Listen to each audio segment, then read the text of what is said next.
જય હિન્દ ફ્રેન્ડ્સ, આજે જ્યારે એક વાત કરવા જઈ રહ્યો છું તો આજે છે શનિવાર અને કાલે છે રવિવાર, બરાબર?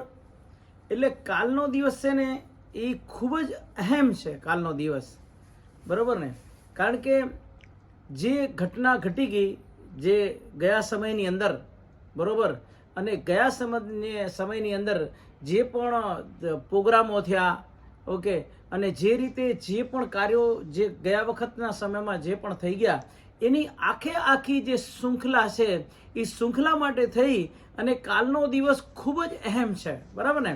એટલા માટે થઈ અને બધા લોકો ખૂબ જ તૈયાર થઈ જાઓ, સજ્જ થઈ જાઓ અને પોતાની પાસે જેટલી પણ એનર્જી હોય, ઓકે, એ એનર્જી બધી એકદમ એક જ દિશા ઉપર તમે કેન્દ્રિત કરી નાખો. કારણ કે આપણું ફોકસ છે ને એક જ જગ્યા ઉપર જ્યારે પણ કેન્દ્રિત હોય ત્યારે આપણે કોઈ પણ કાર્ય છે એને આપણે સિદ્ધ કરી શકતા હોઈએ છીએ.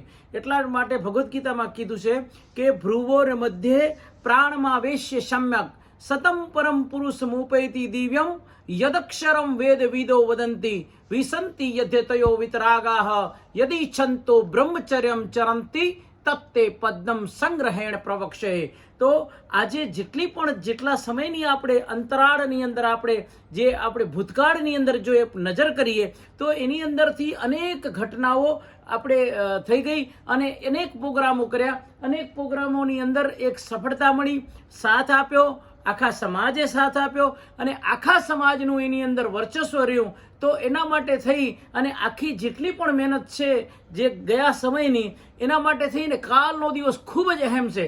એટલા માટે થઈને કાલના દિવસ ઉપર બધાએ ફોકસ રાખવાનું છે અને કાલના દિવસ માટે થઈને આપણે સજ્જ રહેવાનું છે.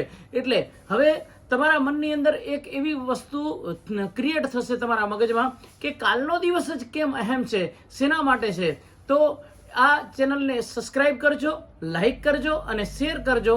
હવે હું તમારી સમક્ષ એક વાત રહસ્યની કરું છું કે કાલનો દિવસ આપણા માટે અહેમ કેમ છે.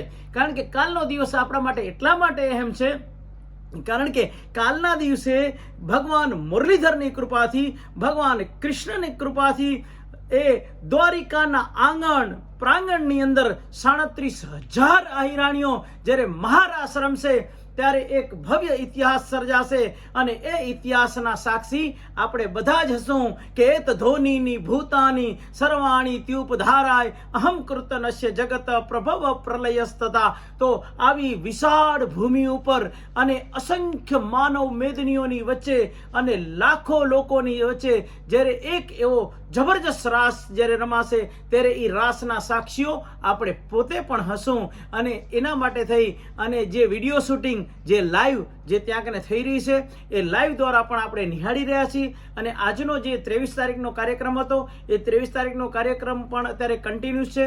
હું પણ લાઈવ જોઈ રહ્યા છું અને તમે પણ લાઈવ જોજો. કોમેન્ટ બોક્સમાં ત્યાં કને હું લાઈવ પણ મોકલાવી દઈશ. તો આવી રીતે જે કાલનો દિવસ છે એ આપણા માટે ખૂબ જ અહેમ છે. તો કાલે બધા લોકો એ જે અહિરાણીઓનો 37,000 અહિરાણીઓનો જે મહારાજ છે એ જોવાનો કોઈ ચૂકતા નહીં. જય મુરલીધર, જય હિન્દ.